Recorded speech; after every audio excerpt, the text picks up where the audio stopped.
तो मेरी बुआ जी को पित्त की थैली में पथरी थी और यूट्रस में रसोलियाँ थी। ठीक है। और तो पित्त की थैली में पथरी भी 12 mm बता रहे हैं 12 mm की थी। 2 साल से वो बहुत दवाई खा रही थी और इतना ज़्यादा कर रही थी कि हर कोई कर नहीं सकता। पूरे दिन सिर्फ फ्रूट्स के जूस पे ही रह रही थी। तो अन्न बिल्कुल त्याग दिया था, लेकिन वो एक पॉइंट भी कम नहीं हुई उससे उसकी। हमने आपसे पूछा दवाई के लिए, आपने कहा कि आप गौ पिलाओ उनको, तो वो तब से रेगुलर पी रही है गौ। तो अब उन्होंने अपनी जांचें कराई तो उसमें उनकी ना 5 mm की रह गई है 12 से। बहन जी आप अपना नाम बताओ जी। मेरा नाम मनीषा है। मनीषा, रहने वाले कहाँ के आप? जी मेरठ विक्टोरिया गार्डन जेल चुंगी। मेरठ विक्टोरिया गार्डन जेल चुंगी। जेल चुंगी। आप यहाँ पर किसी पेशेंट के लिए आए थे? जी जी। ठीक है। यहाँ पे मैं आई तो अपने पति के साथ थी। हाँ। उनको प्रॉब्लम थी, लेकिन उनके साथ मेरे फूफा जी, मेरे भाई सब आए थे पहली बार। हाँ जी हाँ जी। तो मेरी बुआ जी को पित्त की थैली में पथरी थी और यूट्रस में रसोलियाँ थी। ठीक है। और तो पित्त की थैली में पथरी भी 12 mm बता रहे हैं 12 mm की थी। हमने आपसे पूछा दवाई के लिए, आपने कहा कि आप गौ पिलाओ उनको, तो वो तब से रेगुलर पी रही है गौ। तो अब उन्होंने अपनी जांचें कराई तो उसमें उनकी ना 5 mm की रह गई है 12 से। मतलब यहाँ पर कोई भी दवाई लेके नहीं गए? नहीं, सिर्फ इन्होंने बताया कि वो यहाँ पर इनके साथ आए थे जी। और बता रहे कि 12 mm की जो गांठ थी वो 5 mm रह गई है। 1.5 महीने मात्र 2 महीने हो गए। 2 महीने लगा लो आप। जी, जी। और कितने महीने से थी उसको प्रॉब्लम? उनको पता लगे भी 6-7 महीने हो गए थे, उससे पहले ही होगी उनको प्रॉब्लम। तो 6-7 महीने से प्रॉब्लम थी बहुत ज्यादा, तब उन्होंने जांच कराया था तो उसमें बता दिया गया था कि पित्त की थैली ही निकाल दो। जी ठीक है।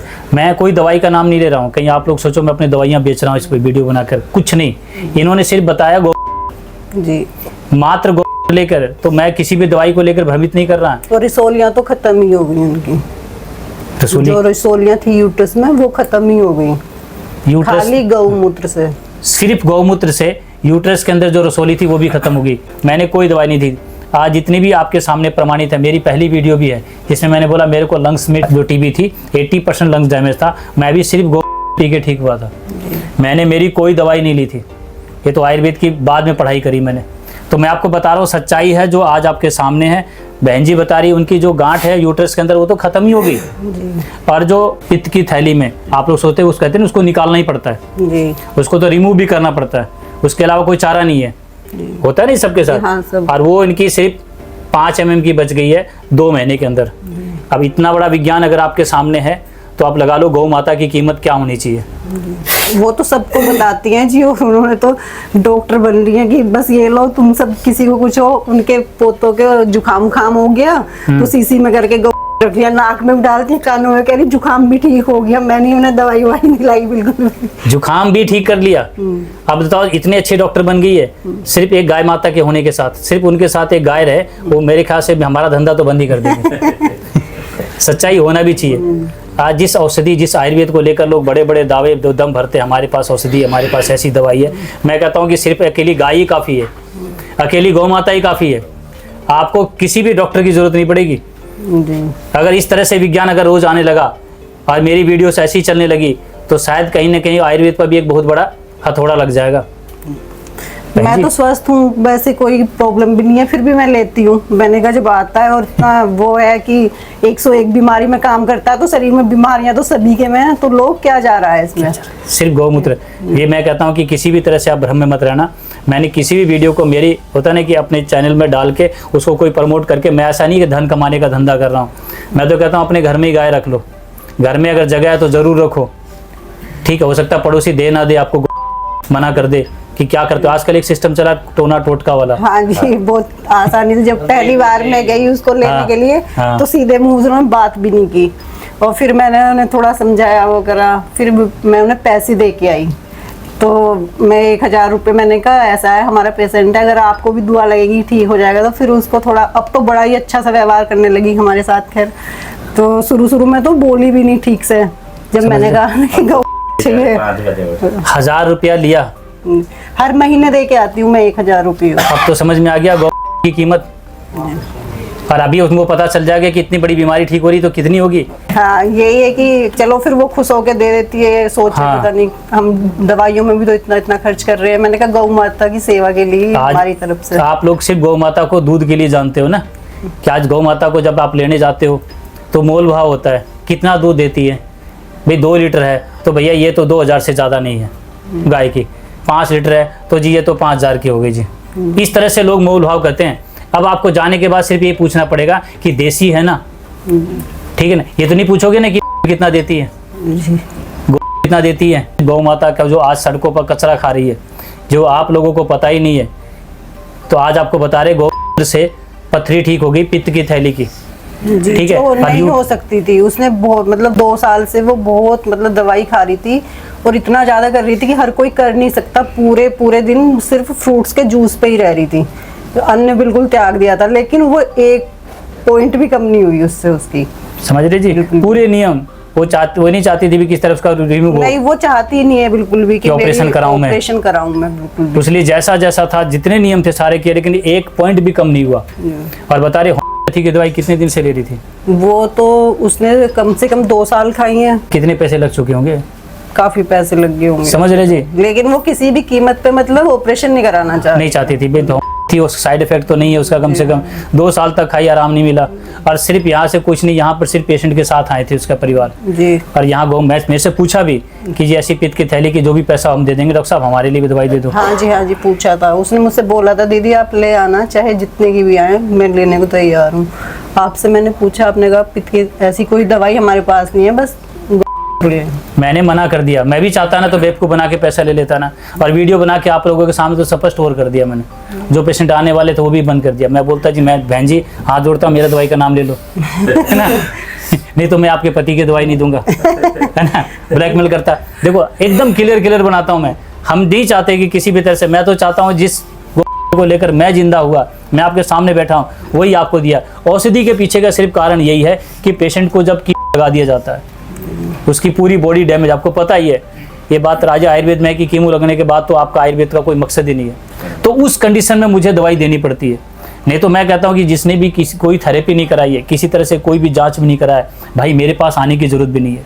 जब गांठ बता रही, बहन जी खुद बता रही है कि सिर्फ पीने से उनका उनकी यूट्रस की गांठ खत्म हो गई, तो फिर इससे बड़ा सच्चाई और क्या रखूं। और अगर वो गांठ की जांच करवा लेती तो उनके बेटे ने तो बोल दिया था कि अचानक से दर्द उठा, वो हॉस्पिटल गई, कह दिया कि करा लो तुम ऑपरेशन। वो तो फूफा जी साथ में थे, उन्होंने मना कर दिया, नहीं तेरे पापा होंगे तभी कराऊंगी मैं। हाँ।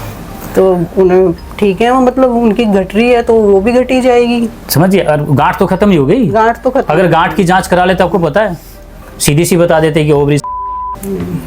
आज के तारीख में आपके पास एक गाय का होना बड़ा जरूरी है, नहीं तो आपकी जमीन, आपके गहने, आपके सब कुछ बिकने के कागार में आ जाएंगे। मेरे पास लोग आ रहे हैं, छोटा सा गांठ, मामूली सा गांठ, जांच कराई, उसका बता दिया गया तो बड़ी बीमारी है, उसके बाद उनके इतने पैसे लग गए, बर्बाद हो गया वो।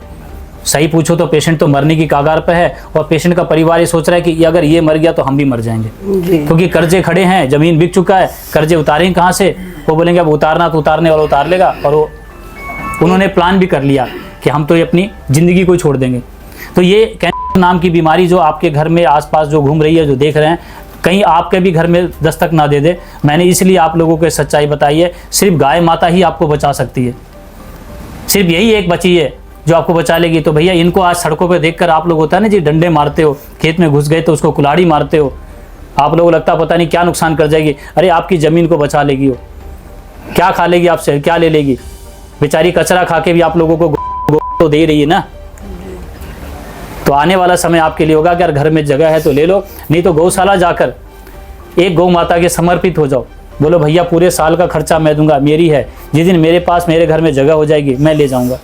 नहीं होगी तो आपके पास है, अपना नाम रख लो, पूरा खर्चा आप दो, और गौशाला में जाके सेवा करो। अरे गौशाला वाले तो गाय को रख रहे आप ही के लिए ना, जिस दिन नहीं रही ना, उन्होंने बंद कर दिया, तो आपको कुछ नहीं मिलने वाला। फिर बोलोगे हमारे पास जगह नहीं है, क्या करें? तो गौशाला वाला को भीख मांगनी पड़ती है, कम से कम भीख तो नहीं मांगनी पड़ेगी। आप अपनी गाय का खर्चा स्वयं रखो, वहाँ जाओ सेवा करो। गलत तो नहीं बोला मैं? नहीं तो भैया नहीं माननी मेरी बात तो मत मानो भाई, हम जैसे कई लोग और बैठे हैं पैसे लूटने के लिए। मैं अपना नाम भी ले रहा हूँ, आना पड़ेगा। मेरे पास भी सब दवाइयाँ जो बता रहे 20-20 हज़ार की लेनी ना पड़े, मेरे पास भी आपको आना ना पड़े, इसलिए इस वीडियो के माध्यम से आप लोगों को अवेयरनेस कर रहा हूँ। हर बार मैंने हर वीडियो के अंत में यही बात बताई है कि गाय गाय गाय, सिर्फ गाय माता को ही रखा है। देखो गाय नंदी को भी बोलते हैं, कहीं ऐसा ना हो कि सिर्फ आप लोग गौ माता के चक्कर में आप लोग नंदी को छोड़ दो। क्योंकि गाय माता का गर्भधारण अगर इंजेक्शन से, टीके से करवाया गया और उसके द्वारा जो अगला वंश उसका तैयार हुआ वो किसी काम का नहीं होगा। तो नंदी को बचाना भी जरूरी है। आप नंदी भी पी सकते हो, गौ माता के में नंदी सबसे उत्तम बताया गया है, लेकिन वो आपको देगा नहीं, जब उसको पालोगे तभी देगा। आने वाला समय मैं कहता हूँ कि आप लोगों को मुक्त भारत वाली जो बातें मेरे मन की बात है वो जरूर पूरी हो जाएगी। जी, एक मैं ये भी सबसे कहना चाहूंगी, अगर किसी को हो भी तो घबराना नहीं चाहिए, पूरे हिम्मत से है वो। अभी हमारे घर में जब हमें पता चला कि ऐसा है तो हम मतलब हमें लगा ही नहीं, हम ऐसे नॉर्मल से रहे। बच्चे भी अगर ये कहते हैं अरे कुछ नहीं है पापा सब ठीक हो जाता है, और हमने कहा कि अंग्रेजी ट्रीटमेंट तो हमें कराना ही नहीं, जो भी होगा हम आयुर्वेदिक ही कराएंगे। बहुत अच्छी बात इन्होंने आज आपको कही है, घबराना नहीं। पता है जी, जब घर में कैंसर आता है ना जी, नाम आता है तो पूरा परिवार सदमे। बल्कि हमारे सब रिश्तेदार बहुत घबरा गए थे, सब उन्होंने रो के हमको थोड़ा कर दिया, लेकिन हम कह रहे अरे तुम क्यों परेशान हो रहे हो, कुछ नहीं होगा सब। जो रिश्तेदार रोने के आने लगे, लेकिन उन्होंने बोला नहीं रोना मत। मैं तो कहूँगी कोई मेरे से बात भी मत करो भाई इस बारे में, बिल्कुल भी। हाँ। मैंने सबसे फोन ही करवाने बंद कर दिए, कोई मेरे पास फोन ही नहीं करेगा। बताया नहीं आदत पहले किसी को, और फिर फोन पे करते तो ठीक बात करो, नॉर्मली पूछो ही मत कि तुम्हें ये है या वो है कुछ। बहुत अच्छी बात कही उन्होंने। मैं भी परिवार बैठे थे, पति बैठे थे, उन्होंने बोला कि जब पत्नी को कैंसर बताया तो मेरे को भी नींद नहीं आ रही, मेरे को भूख नहीं लग रही। मैं तो एक ही बात बोलूँगा, आज बहन जी ने जो बात कही बड़ी अच्छी लगी मुझे कि डरना मत। पूरा परिवार, बच्चे आज खाना पीना छोड़ देते, आज बता रहे हैं बच्चे इतने हिम्मत वाले कि वो तो अगर हम कहते कोई अरे मम्मी ऐसे नहीं होगा, ऐसा कुछ नहीं होता, ये है वो आगे की बात हमको समझा देते थे। जिसमें और हमारा पेशेंट तो इतनी हिम्मत वाला था भाई कि उन्होंने तो 1% भी दिल पे नहीं लिया कि मुझको कोई प्रॉब्लम है। यही बात, यहाँ से चलती है जीत की शुरुआत। आज के बाद हम भी फिर इनके साथ हम भी सब खुश थे, बस ये खुश थे तो हम भी खुश थे। हम यही चाहते हैं कि आज आने वाला समय यहाँ पर जो है ना, अगर किसी को डराया गया इस बीमारी के नाम से तो हम डरेंगे नहीं, क्योंकि भय का व्यापारी है, डर का व्यापारी है। मैंने किसी भी तरह से लोगों को यहाँ नहीं बोला कि मैं ठीक कर दूंगा, मैं जादूगर हूँ। पेशेंट जो मेरे पास आए वो सारे लास्ट स्टेज के थे, और मैंने लास्ट स्टेज के पेशेंट को 20 डेज रिकवरी का वीडियो बनाकर लोगों को अवेयरनेस किया है, लोगों को बचाने का प्रयास किया है। बहन जी ने आज इतना बड़ा खुलासा किया कि आप लोगों को मेरी दवाई की जरूरत भी नहीं है जी। और एक ने तो हमें यही डरा दिया था कि 3rd स्टेज का है, ये है वो है, और उससे मेरा भाई बहुत परेशान हो गया। मैंने कहा कोई जांच कराइए, हमने उसे क्या पता कि हम इन्हें क्या भाई, एक सिर्फ वही तो है, हमारा ही तो है। 1 महीने की हमें 90,000 की दवा, वो पर्चा आपको दिखाया तो 70-80 हजार रुपए की दवाई बैठ रही थी वो हमारी 1 महीने की इसमें इतनी सारी भस्म उसने लिख रखी थी, क्या है तुम खुद तैयार करवा लो। आयुर्वेद में भी ऐसे लोग कर रहे हैं। ठीक है जी, तो मैं ये कह रहा हूँ कि कैसे बचे इन लोगों से, तो मैंने आपको सच्चाई बताई। हाँ, 80,000 की बता दिए भस्मों के नाम से लेकर, तो बताओ कैसे होगा, कैसे विश्वास कर लोगे आप लोग। तो मैंने वीडियो में एक चेहरे के साथ पूरा एड्रेस दिया है कि मेरी कोई भी वीडियो आप लोग गलत लगती है, आप उसको चेहरा दिखा के उस एड्रेस पर जाके आप कंफर्मेशन कर सकते हैं। मैंने सच बता दिया है कि आने वाला समय आप लोगों को सिर्फ गौ माता ही बचा सकती है। तो आप आज से प्रण कर ले कि एक नंदी और एक गौ माता आपके जीवन के अंदर हो। ठीक है बहन जी, बड़ा अच्छा लगा आपसे बात करके।